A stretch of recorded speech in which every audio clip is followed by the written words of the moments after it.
السلام علیکم پیارے دوستوں، رمضان شریف مسلمانوں کے لیے اللہ تعالیٰ کا ایک نایاب تحفہ ہے۔ اگر آپ بھی اس بات کو مانتے ہیں تو آپ اس ویڈیو کو ایک لائک کریں۔ پیارے دوستوں، یاد رکھے ہر مسلمان مرد اور عورت جو بالغ ہو، جو اپنے ہوش و حواس میں ہو، اس پر رمضان کے روزے فرض ہے، یعنی کہ اس کے لیے رمضان کے پورے مہینے کے روزے رکھنا ضروری ہے، اور کوئی ان کی فضیلت کا انکار کرتا ہے تو وہ کافر ہے اور بنا وجہ روزہ چھوڑنے والا گنہگار بھی ہے۔ لیکن کیا آپ جانتے ہو کہ 9 لوگ ایسے ہیں جن کو رمضان کے مہینے میں روزے نہ رکھنے کی چھوٹ ہے، یعنی کہ اگر یہ 9 لوگ رمضان کے مہینے میں روزے نہ رکھے تو ان کو کوئی گناہ نہیں ہوگا۔ یہ 9 لوگ رمضان کے مہینے میں روزہ چھوڑ سکتے ہیں۔ نمبر 1،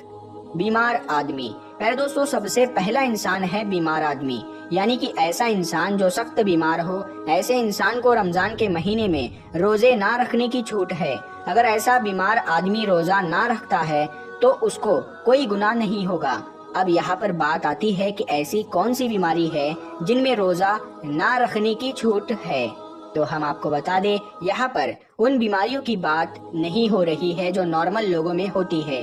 جیسے کہ اگر کسی کے گھٹنے میں درد ہو گیا، سر میں درد ہو گیا، یا پھر کسی کو سردی زکام ہو گیا اور اس نے روزہ چھوڑ دیا۔ ایسا کرنا بالکل جائز نہیں ہے۔ ایسے لوگوں کو روزہ رکھنا بالکل ضروری ہے۔ یہاں پر بیماری سے مراد ان بیماریوں سے ہے جن میں انسان کی جان جانے کا خطرہ ہوتا ہے۔ اب آپ یہ سوچیں گے کہ ہمیں اس بات کا کیسے پتا چلے گا کہ کون سی بیماری میں جان جانے کا خطرہ ہوتا ہے، تو ہم آپ کو بتا دیں، اس بات کا آپ کو ایسے پتا چلے گا اگر کوئی ماہر ڈاکٹر آپ کو یہ کہہ دے کہ اگر آپ بھوکے پیاسے رہے تو اگر آپ نے روزہ رکھا تو آپ کی جان جانے کا خطرہ ہو سکتا ہے، یا پھر ڈاکٹر یہ کہہ دے کہ اگر آپ نے روزہ رکھا تو آپ کی بیماری اور بڑھ سکتی ہے۔ ایسی صورت میں رمضان کے مہینے میں روزہ چھوڑنا جائز ہے، یعنی کہ چھوٹی موٹی بیماریوں میں روزہ چھوڑنا جائز نہیں ہے۔ اب یہاں پر کسی نے اپنی بیماری کی وجہ سے یہاں پر روزے چھوڑ دیے ہیں تو یہ یاد رکھے کہ اس کو ان روزوں کو بعد میں رکھنا پڑے گا جب اس کی بیماری دور ہو جائے گی، یعنی کہ جب اس کی بیماری ٹھیک ہو جائے گی تو اس کو چھوڑے ہوئے روزوں کو قضا کرنا ہوگا۔ اب کسی کی بیماری ایسی ہے کہ وہ کبھی ٹھیک نہیں ہوئی اور اس کا آخری وقت قریب آ گیا، تو ایسے میں وہ اپنے گھر والوں کو یہ وصیت کرے کہ میرے اتنے روزے چھوٹ گئے ہیں، وہ ان کا فدیہ ادا کرے، اور فدیہ یہ ہے کہ ہر ایک روزے کے بدلے میں ایک مسکین کو 2 وقت کا پیٹ بھر کر کھانا کھلائے۔ نمبر 2، پیارے دوستو، دوسرے نمبر پر ہے حاملہ عورت، یعنی کہ پریگنینٹ عورت۔ پیارے دوستو، جس عورت کے پیٹ میں بچہ ہو، یعنی کہ جو حاملہ ہو، پریگنینٹ ہو، اگر ایسی عورت کو اور اس کے بچے کو جان جانے کا خطرہ ہو تو ایسی عورت بھی رمضان کے مہینے میں روزہ چھوڑ سکتی ہے۔ ایسی عورتوں کو کوئی گناہ نہیں ہوگا، یعنی کہ ایسی عورتوں کے لیے بھی روزہ نہ رکھنا جائز ہے۔ لیکن یاد رکھے ایسی عورت بھی اپنے چھوڑے ہوئے روزوں کو بعد میں رکھ لے، یعنی کہ جب اس کی صحت تندرست ہو جائے تو اس کو وہ چھوڑے ہوئے روزے کو قضا کرنا ہوگا۔ اس کے علاوہ اگر کوئی عورت حاملہ ہے، پریگنینٹ ہے، اور ایسے عورت کو کوئی ماہر ڈاکٹر یہ کہہ دے کہ اگر وہ روزہ رکھ لیتی ہے تو اس کو یا اس کے بچے کو کوئی بھی نقصان نہیں ہوگا، تو ایسی عورتوں کے لیے بھی روزہ رکھنا ضروری ہوگا۔ نمبر 3، دودھ پلانے والی عورت۔ پہلے دوستو، ہم آپ کو بتا دیں، یہ دودھ پلانے والی عورتیں پہلے ہوا کرتی تھی، تو یہ کسی کے بچے کو پیسوں کے لیے اپنے ساتھ میں لے جاتی تھی اور 2 سے 2.5 سال تک دوسروں کے بچوں کو اپنا دودھ پلاتی تھی، یعنی کہ وہ دودھ پلانے کی ٹھیکیداری لیتی تھی۔ ایسی عورتوں کے لیے بھی رمضان کے مہینے میں روزہ نہ رکھنے کی چھوٹ ہے جو بچوں کو دودھ پلاتی ہے، مگر یہ سلسلہ آج کے زمانے میں تو نہیں رہا، اسی لیے اب جو ماں اپنے بچے کو دودھ پلاتی ہے اور اس کو کوئی ماہر ڈاکٹر یہ کہہ دے کہ اس نے اگر روزہ رکھا تو اس کے بچے کو کوئی نقصان ہوگا، تو ایسی عورت رمضان کے مہینے میں روزہ چھوڑ سکتی ہے اور اس کو اس کا کوئی گناہ نہیں ہوگا۔ لیکن ایسی عورتوں کو بھی چاہیے کہ وہ بعد میں اپنے چھوڑے ہوئے روزوں کو قضا کر لیں۔ نمبر 4، پیارے دوستو، چوتھا شخص وہ ہے جو اپنے بڑھاپے کی وجہ سے اپنے عمر کے آخری پڑاؤ میں پہنچ گیا ہے، یعنی کہ اپنی عمر کے بڑھاپے میں پہنچ گیا ہو۔ اگر کوئی شخص اتنا زیادہ بوڑھا ہو گیا ہو کہ وہ اپنے بڑھاپے کی وجہ سے اپنی جگہ سے اٹھ بھی نہیں سکتا ہے اور وہ بیٹھ بھی نہیں سکتا ہے، اگر کوئی شخص اپنے بڑھاپے کی وجہ سے اتنا زیادہ کمزور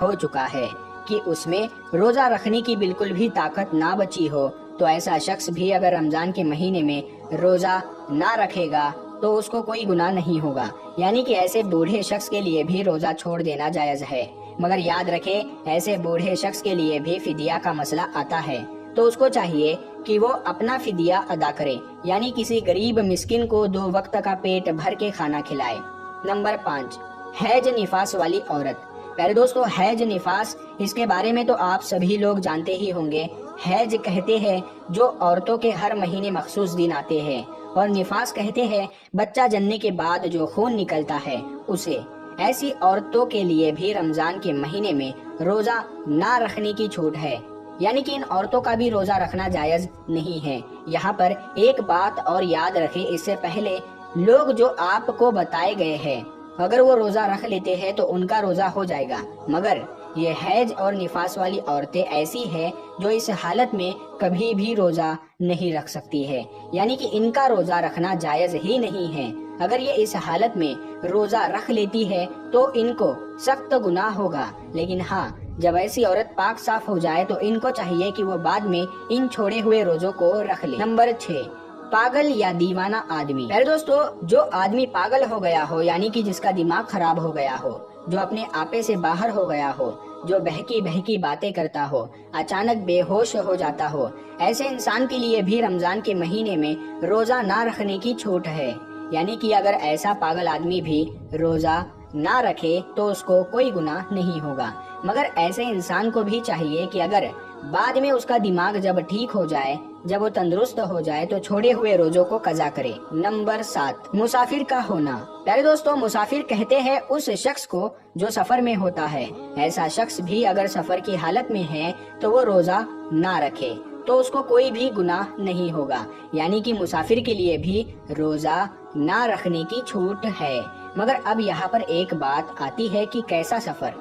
تو ہم آپ کو بتا دیں، جو سفر 92 کلومیٹر سے دور کا ہو اور کم سے کم 15 دن کی نیت کر کے گھر سے نکلا ہو، ایسے مسافر کے لیے روزہ نہ رکھنے کی چھوٹ ہے، لیکن جب اس کا سفر پورا ہو جائے تو پھر اس کے لیے روزہ رکھنا ضروری ہے۔ یہاں پر ایک بات اور یاد رکھے، اگر کوئی شخص سفر کی حالت میں ہے، اگر وہ یہ کہہ دے کہ میں تو روزہ رکھوں گا، میرا سفر تو آرام کا ہے، تو یاد رکھے ایسا شخص بھی سفر کی حالت میں روزہ رکھ سکتا ہے، اس کا روزہ ہو جائے گا۔ اور بہتر بھی یہی ہے، اگر سفر آرام کا ہو تو روزہ رکھ لینا چاہیے، لیکن اگر نہ بھی رکھے تو کوئی گناہ نہیں ہوگا۔ نمبر 8، جس کی جان جانے کا خطرہ ہو۔ دوستو، اگر کوئی شخص کسی کے پاس اپنے ہاتھ میں تلوار لے کر آ جائے اور کہنے لگ جائے کہ تم نے روزہ رکھا تو میں تمہاری گردن اڑا دوں گا یا پھر میں تمہیں مار دوں گا، اس طرح سے اگر کسی کی جان کا خطرہ آ جائے تو ایسی صورت میں انسان کو روزہ چھوڑ دینا چاہیے، یعنی کہ جب ایسی صورت پیدا ہو جائے تو اب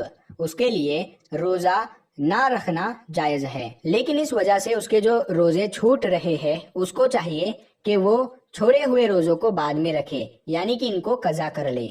نمبر 9، نابالغ بچہ۔ پیارے دوستو، جیسا کہ آپ سبھی کو معلوم ہے کہ روزہ ہر اس انسان پر فرض ہے جو بالغ ہو اور اپنے ہوش و حواس میں ہو۔ اس کا مطلب یہ ہے کہ روزہ نابالغ پر فرض نہیں ہے۔ اگر کوئی نابالغ بچہ روزہ نہ رکھے تو اس کو کوئی گناہ نہیں ہوگا، یعنی کہ اس کو روزہ نہ رکھنے کی چھوٹ ہے، لیکن کوئی بچہ اپنے 10 سال کی عمر کو پہنچ جائے اور اس میں روزہ رکھنے کی طاقت آ جائے تو اس کو چاہیے کہ وہ روزہ رکھنا شروع کر دے۔ پیارے دوستو، ہم امید کرتے ہیں آپ کو ہماری آج کی یہ ویڈیو پسند آئی ہوگی۔